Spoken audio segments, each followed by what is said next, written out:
Здравейте на всички! Днешното видео е на тема нови придобивки, неща, които съм си купила или съм получила през последните няколко седмици, месец и нещо може би. И да започваме. Първите неща са ми изпратени от Италия. Това са 4 пасти за зъби, паста Дел Капитано. Супер ефтини са, около евро и малко може би. Имат свеж вкус, не са прекалени олитиви, на мен много ми харесват. Това е душ гела на Yves Rocher с грейпфрут. Това е любимия ми аромат. Хареса ми този с кафе, но този са ми пратили, на този ще се радвам. Два интимни гела на Клиосан. Те са много икономични и с много приятен аромат. Това са ленти за кола маска, нямат си марка, за 1 евро са. Изглеждат ми повече от 100 на брой. Мисля, че ще ми свършат добра работа. Това е една парфюмирана пудра на Клиосан. Използваме след нанасенето на кола маска, след нанасенето на олио, когато ми се налага бързо да се облека, а олиото не е попило в кожата, и тази пудра ми върши чудесна работа. Следва един крем за тяло на FM Group, парфюмиран, мирише много хубаво, надявам се да е дълготраен. Едно парфюмче, поръчвано от Avon, Secret Fantasy Star, много сладко шишенце с предпазителче. Надявам се това също да е дълготрайно, като аромат. Един парфюм на Жадор и една мостричка на Chanel номер 5, което не мирише на Chanel номер 5, но пък мирише много приятно. И последното нещо, което ме е изпратено там, са 3 лака за ногти на Yes Love и на Dolce Guardi. Всичките са с брокат. От Рефан си купих пилинг сапун Гъла с аромат на червено вино. Мирише добре. Ще видим как е и на действие. Като подарък получих 3 мокри кърпички и една мостричка с крем за лице, с йогурт и passion fruit. И витамин Е. И провитамин B5. Добре, ще я пробвам. От Kaufland 2 шампуана Шалма, Cream and Oil за чуплива коса и цъфтящи краища. Моите краища напоследък започнаха да цъфтят. Не знам защо. Предполагам, ще ми свършат добра работа. И един Deo крем за крака Happy Food с чайно дърво и мента, тъй като моите крака са много сухи и имат нужда от увлажняване. От Била на My Face един дегримьор. 2 пъти съм го ползвала. Не е икономичен. И ми люти и ми щипа. Аз до сега не съм открила дегримьор или мицеларна вода или туалетно мляко или нещо, което да не ми щипа и да не ми люти на очите. Така. Един бебешки крем здраве за подсичане, при подсичане под пелени, който аз използвам при кожни раздразнения и съм доволна от него.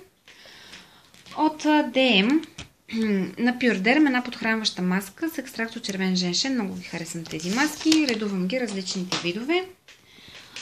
На Sayas един лак, пяна и сух шампуан. Аз съм много доволна от Sayas. Фиксацията им е силна. С малко продукт се постига желания резултат, тъй като когато аз слагам лично много продукт и получавам пърхот. На една туалетна вода на Citro, Lovely Garden. Моя фаворит на DAF, дезодоранта с нар. На Adidas Skin Fun Sensation. И на Balea един с малина и лимонена трева.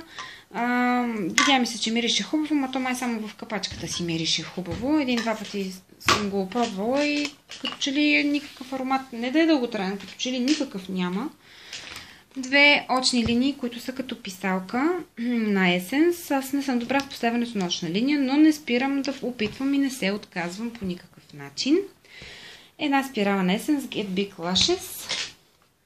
Един шампуан на Робелия, Macadamia Oil. И като подарък получих на Palmolive, какво си ти? Душ мляко. Добре, душ мляко. Така, това е на Тимотей шампуан с 0% парабени. Тази марка за пръв път я видях в кварталния магазин. Подходящ за руса коса.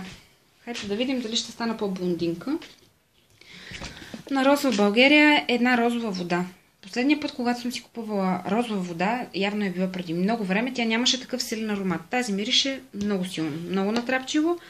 Не знам това нормално ли е, но ще я ползвам.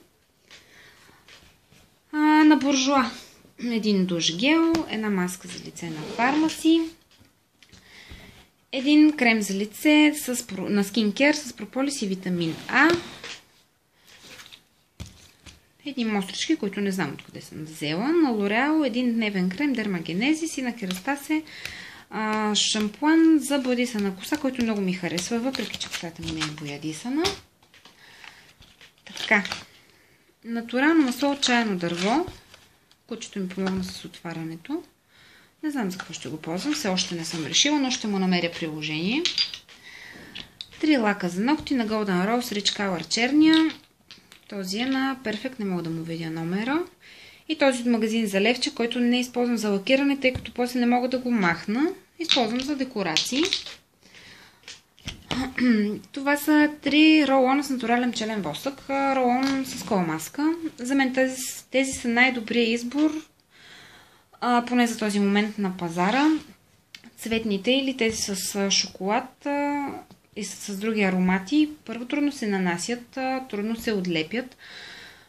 Налага се повторно нанасене, което не е полезно за кожата. Получават се разразения, получават се синини. Тези са най-добрият избор, поне за мен за сега.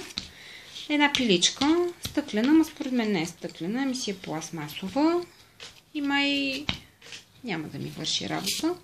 Ще видим. От T-Market 2 свещничета си купих. Левче, лев и 50. В този големия съм решила, че сама ще си правя свещи. Ще видя дали ще ми се получи. От Lidl си купих един часовник за 15 лева с 3 години гаранция. Много ми харесва, като гривничка е. Много ми е симпатичен. Нещата, които останаха да ви покажа, са книги. Омъжи се за него. Беше на промоция в Технополис, мисля, че. Да. Започнах я. Не е нещо особено. Бързо се чете, но пък не е нещо особено. Елитни убийци. Сон за изкуството да побеждаваш. Тази ми е подарък от баба ми. Повелителката на метлата. Тази беше с писание Космополитън. Убийцът на Георги Илиев. Тази приятеля ми държеше да си я вземем, но аз първи ги чета, така че той ще си чака реда. Яш моли се и обичай. Предателите на Левски. Предстои тя. И нещо, което съм сигурна, че ще ми хареса. На Стивън Кинг. Томи Чоколата. Стивън Кинг ми е любимия писател. И последното нещо, което ще ви покажа и което съм си купила от Била е ето тази декорация за саксия. Тъй като всички цветя, които насъдих, изсъхнаха. И за да не ми стоят празни саксиите, аз си взимам декорации. Тази е от Била за 1,50 и е много сладка и много ми харесва. Това е всичко за днес. Надявам се видеото да ви е харесало и до скоро!